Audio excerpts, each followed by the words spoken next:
Dizem que toda cidade pequena tem um lugar que ninguém fotografa mais.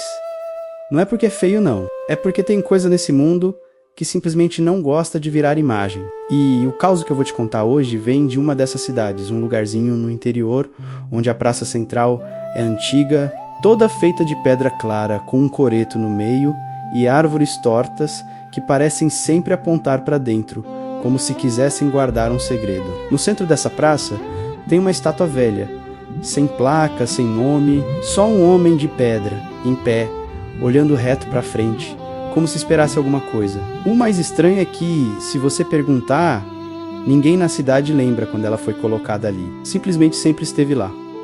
A nossa história começa quando um rapaz, recém-chegado na cidade, um fotógrafo amador, resolve registrar tudo com o celular. Ele adorava a estética do esquecido, sabe? Tirou fotos das ruas vazias, das fachadas descascadas, da igreja fechada fora de hora. Então, ele chegou na praça. A primeira foto que ele tirou mostra a estátua exatamente como ela era. Pedra clara, um rosto sério, quase sem expressão, e os braços colados ao corpo. Nada demais. Mas na segunda foto, usando o mesmo enquadramento, a mesma luz, algo já parecia diferente. O rosto da estátua parecia mais fundo, as sombras nos olhos estavam escuras demais, como se os buracos fossem profundos demais para um simples bloco de pedra esculpida. O rapaz pensou que era só um jogo de luz, um efeito do sol se pondo, então ele continuou. Na terceira foto, o braço da estátua não estava mais colado ao corpo, estava levemente afastado. Ele não percebeu isso na hora, focado em conseguir a melhor imagem. Foi só à noite, no quarto da pousada, enquanto revisava as fotos do dia, que o estômago dele apertou. As fotos, vistas em sequência, mostravam uma ordem impossível. A cada nova imagem, a estátua estava diferente. O corpo se inclinava sutilmente para frente. Os dedos de pedra antecerados pareciam se alongar. As pernas, que deveriam ser rígidas e firmes, pareciam menos tensas, como se estivessem prontas para dar um passo.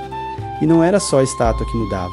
O fundo da foto também se transformava. Nas últimas imagens, a praça estava vazia demais. As árvores retorcidas simplesmente sumiram. O coreto não aparecia mais no enquadramento. Era só a estátua e um chão que parecia afundar em sombra.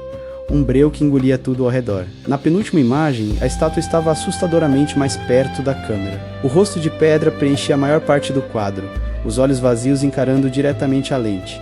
E na última foto, não havia estátua nenhuma. Só a praça vazia, mergulhada naquela escuridão que não pertencia àquele lugar.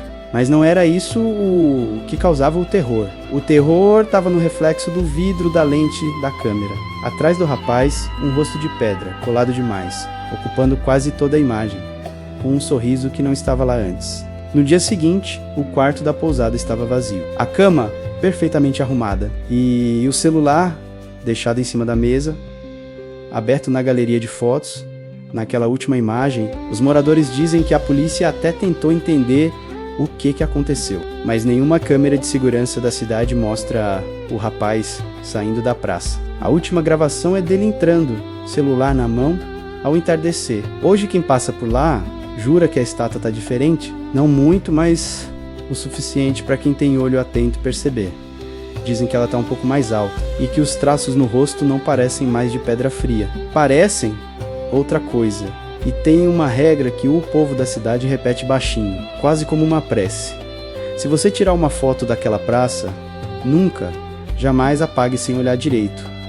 Porque às vezes, não é a estátua que entra na sua imagem, é você que fica na dela. Se essa história te deu aquele arrepio na espinha, já deixa o seu like para fortalecer o canal. Compartilha com aquele amigo que adora um bom caos sombrio. E, claro, se inscreve para não perder as próximas histórias que estão por vir. Agora eu quero saber de você. Seja bem sincero comigo aqui nos comentários. Você já tirou alguma foto que parecia errada demais para ser só uma coincidência? Me conta o que você achou desse caso. Eu vou ler todos os comentários. Valeu e até a próxima.